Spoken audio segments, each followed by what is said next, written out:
दोस्तों, आज फिर से आपका स्वागत है GK with G sir YouTube channel में। हम आज जो टॉपिक लेके आए हैं उसका नाम है मरुस्थल के प्रकार। मरुस्थल के प्रकार हमने पढ़ लिए थे। मरुस्थल को हमने दो भागों में बांटा था अध्ययन की दृष्टि से। उसके बाद में हमें जानना था स्तूपों के बारे में। स्तूप क्या होते हैं, तो मैंने आपको बताया था पिछले वीडियो में कि स्तूप क्या होता है। तो स्तूपों के बारे में यही कहा जाता है कि जब हवाएं चलती है, हवा के साथ मिट्टी, जो बलुई मिट्टी जो हम कहते हैं, वो आकर के कहीं न कहीं रुकती है और रुकने के बाद में एक आकृति बना लेती है। उस आकृति को बनने वाली संरचना को क्या कहते हैं? बालू का स्तूप कहते हैं। मैंने परिभाषा भी लिखी है बालू का स्तूप की। जब हवा द्वारा मिट्टी का जमाव किया जाता है तो बनने वाली संरचना बालू का स्तूप कहलाती है। तो बालू का स्तूप, अब इसको कह सकते हैं आप अपनी भाषा में टीला बोलो, टीपा बोलो या फिर धोरा बोल दो, कुछ भी बोलो, है ना। तो ये जो बालू का स्तूप जो होते हैं वो कितने प्रकार के हो सकते हैं, इनकी आकृति कैसे कैसी हो सकती है। तो भूगोलवेताओं ने क्या किया, इनको अपने हिसाब से बना, आकृतियों को आधार पर इनको बांटने का प्रयास किया है। आपने सुना होगा अर्धचंद्राकार बालू का स्तूप, परीक्षा में बहुत ज्यादा पूछा जाता है प्रश्न। तो हम बात करते हैं सबसे पहले अर्धचंद्राकार बालू का स्तूप। अर्धचंद्राकार का मतलब सीधा सीधा ही है ऐसा बालू का स्तूप जो अर्धचंद्रमा के समान हो। ये बालू का स्तूप है और ये अर्धचंद्रमा, है ना। अब पवन की दिशा पर डिपेंड करता है सारा चीजें। बालू का स्तूप तो हवा जो हम कह सकते हैं, ये तो है आपका बालू का स्तूप हो गया, रेत में आकृति जो बनती है, और हवा की दिशा ये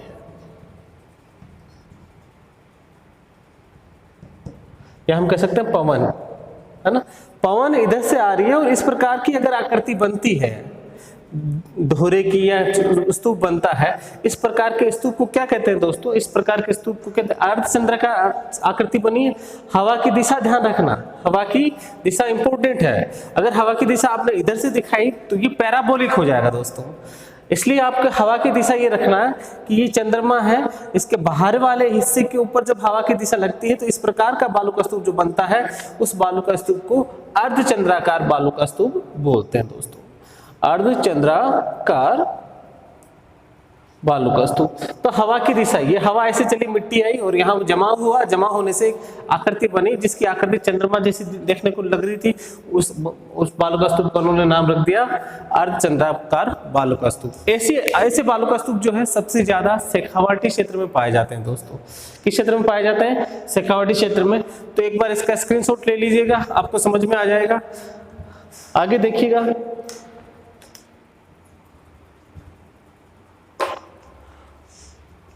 अब बात करते हैं सेकंड की।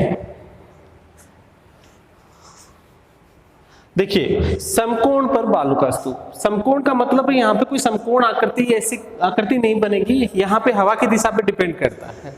जब कोई बालू का स्तूप है वो समकोण पे कैसे बनेगा? जैसे ये कोई बालू का स्तूप है,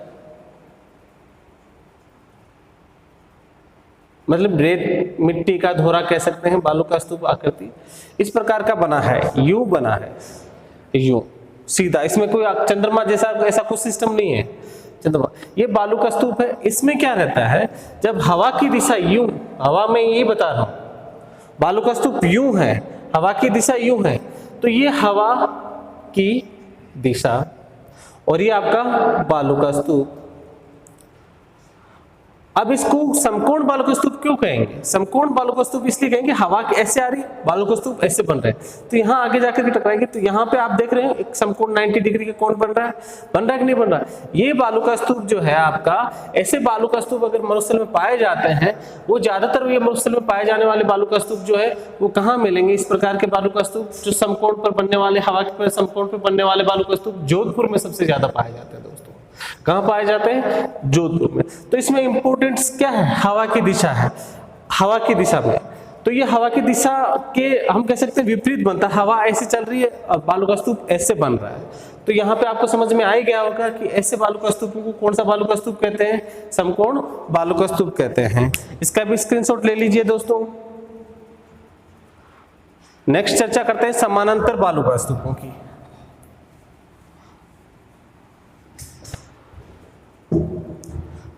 समानांतर समानांतर की बात करें तो देखिएगा, बालों का स्तूप पहले हमने ये बनाया था, अब हम बालों का स्तूप यूं बनाएंगे। ये बालों का स्तूप बना,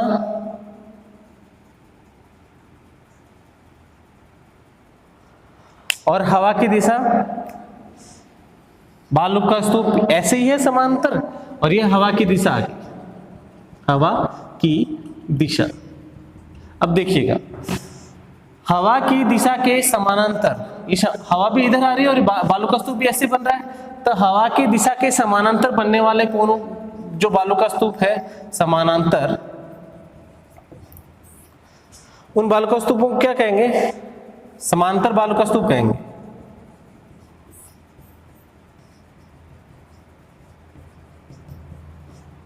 अगला, हवा की दिशा, सबको मैंने ये कहा हवा इंपॉर्टेंट है, इसमें हवा की दिशा इंपॉर्टेंट है। नेक्स्ट, ऐसे बालों का स्तूप जो है वो ज्यादातर जैसलमेर में पाए जाते हैं दोस्तों। कहाँ पाए जाते हैं? जैसलमेर में पाए जाते हैं। इसके अलावा नेक्स्ट है तारानुमा, इसको स्टार बालू का स्तूप कहते हैं। स्टार बालू का स्तूप कैसे बनता है? ये हमाद क्षेत्र में बनता है। हमाद क्षेत्र में स्टार जैसी आकृति बन जाती है, और इस प्रकार के बालू का स्तूप को हम कह सकते हैं। इसमें हवा की दिशा ये है, मैं आपको ब्लैक मार्कर से दिखा के बताता हूं।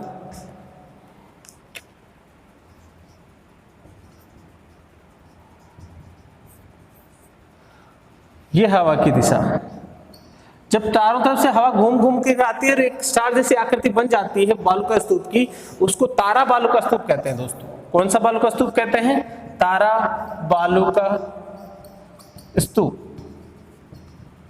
और इस प्रकार की जो आकृति है वो आपको ज्यादातर जैसलमेर, और जैसलमेर के अलावा विशेष रूप से सूरतगढ़, जो गंगानगर जिले की एक तहसील है, विशेष जो है वो सूरतगढ़ में है। यहां हम कह सकते हैं कृषि फार्म है राजस्थान सरकार का, भारत सरकार का, और यहाँ एयरफोर्स का स्टेशन भी है सूरतगढ़ में, और थर्मल पावर प्लांट भी लगा हुआ है। तो उस क्षेत्र में तारा बालू का स्तूप पाए जाते हैं। तो अब तारा बालू का स्तूपों के बारे में समझा आप लोगों ने। अब आगे बात करते हैं दोस्तों, अगला अपना बचा पैराबोलिक बालू का स्तूप। ये पैराबोलिक बालू का स्तूप जो है और अर्धचंद्राकार बालू का स्तूप देखने में आपको समान ही दिखेंगे। कैसे? देखिए दोनों में अंतर क्या है मैं आपको बता देता हूं। हमने अभी ये अर्धचंद्रमा बनाया था, और हवा की दिशा हमने ये कही थी, ये हवा की दिशा है, और ये अपना बालू का स्तूप है। तो इस प्रकार के बालू का स्तूप को हमने कहा अर्धचंद्राकार, और अर्धचंद्राकार बालू का स्तूपों को क्या कहा जाता है? बरखान कहा जाता है। क्या कहा जाता है? बरखान कहा जाता है। परंतु यहाँ पे पैराबोलिक क्या है? अभी एक पीछे एक कंपटीशन एग्जाम में पूछा गया था, पैराबोलिक यानी महिलाओं की हेयर पिन जैसा बालू का स्तूप कौन सा होता है? पैराबोलिक बालू का स्तूप होता है दोस्तों। इसमें और उसमें अंतर क्या है? अंतर इतना ही है, इसमें देखिएगा, इसमें जो बालू का स्तूप बनता है वो इस तरीके से बनता है, परंतु हवा की दिशा भी इसकी अलग होती है। देखिएगा चंद्रमा यहीं बन रहा है, चंद्रमा जैसा बालू का स्तूप यहीं बन रहा है, परंतु इसमें हवा की दिशा क्या होती है? अलग होती है। हवा की दिशा, हवा की दिशा यूं हुई तो यहां से फैलाइए, बना तो चंद्रमा ही, परंतु इसको हम क्या कहेंगे? ये बालू का स्तूप है ही, बालू का स्तूप, और इसको हम कहेंगे पैराबोलिक। और राजस्थान में सभी जिलों में जो मरुस्थलीय क्षेत्र में आते हैं उनमें सब में ये आकृति पाई जाती है। इस प्रकार का बालू का स्तूप पैरा बालू का स्तूप कहलाता है। महिलाओं के हेयर पिन जो होती है उसकी आकृति इस बालू का स्तूप की होती है, हेयर पिन। ये परीक्षा में प्रश्न आया था, हेयरपिन वाले बालू का स्तूप कहाँ पाए जाते हैं? तो दोस्तों हमें ध्यान देना है कि हेयरपिन वाले बालू का स्तूप राजस्थान के हर क्षेत्र में पाए जाते हैं। इसका स्क्रीनशॉट ले लीजिएगा एक बार के लिए।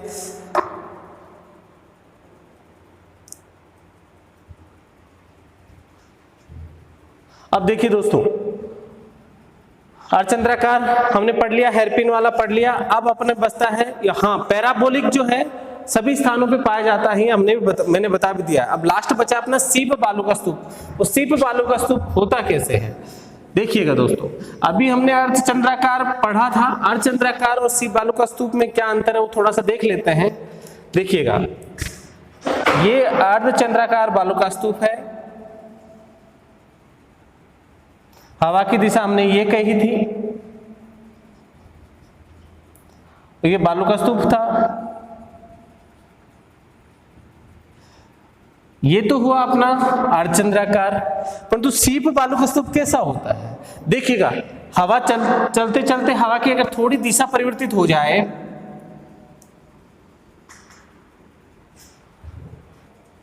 बालू का स्तूप, सीप बालू का स्तूप, थोड़ी सी टेक्निकल प्रॉब्लम आई थी। सीप बालू का स्तूप कैसे होता है हमने देखा, अर्धचंद्राकार बालू का स्तूप, हवा की दिशा और बालू का स्तूप ऐसे। अब हम बात करते हैं कि सीप कैसे बालू का स्तूप होते हैं। तो हवा की दिशा ये थी, तब तो हमने क्या बना, इस तरह की आकृति बनी, अर्धचंद्राकार बालू का स्तूप बना था। अब देखिएगा, हवा की दिशा ये नहीं होकर के हवा की दिशा ये आ गई, ये मान लो है ही नहीं, और इस अर्धचंद्राकार बालू का स्तूप को यहां से इन्होंने बढ़ा दिया यूं लंबा, इस तरीके से।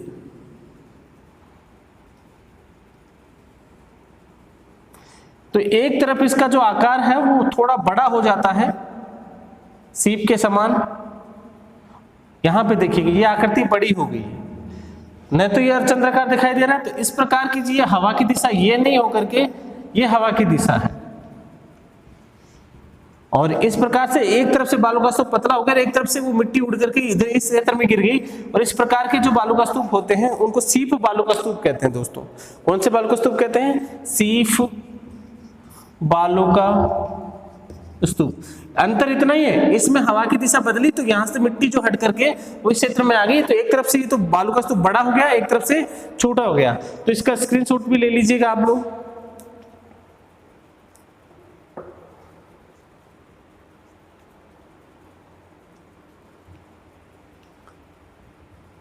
हाँ, इसमें देखिएगा दोस्तों, आगे हम देखते हैं कि सर्वाधिक बालू का स्तूप जो है वो कहाँ पाए जाते हैं। मिट्टी के धोरे सर्वाधिक कहाँ पाए जाते हैं सबको पता है, जैसलमेर की जो धरती है वो धोरानी धरती है कि नहीं। उसके बाद में सभी प्रकार के बालू का स्तूपों की बात करते हैं तो वो कहाँ पर आते हैं? सभी प्रकार के बालू का स्तूप जो है वो जोधपुर जिले में आते हैं। तो बालू का स्तूपों का प्रकारों का ये अपना टॉपिक जो है आज यही खत्म होता है। प्लीज़ वीडियो को लाइक करें, शेयर करें, सब्सक्राइब करें, और नेक्स्ट वीडियो अच्छा बने इसके लिए आपका मोटिवेशन की जरूरत रहती है, इसलिए आप सब्सक्राइब तो जरूर ही करें। धन्यवाद।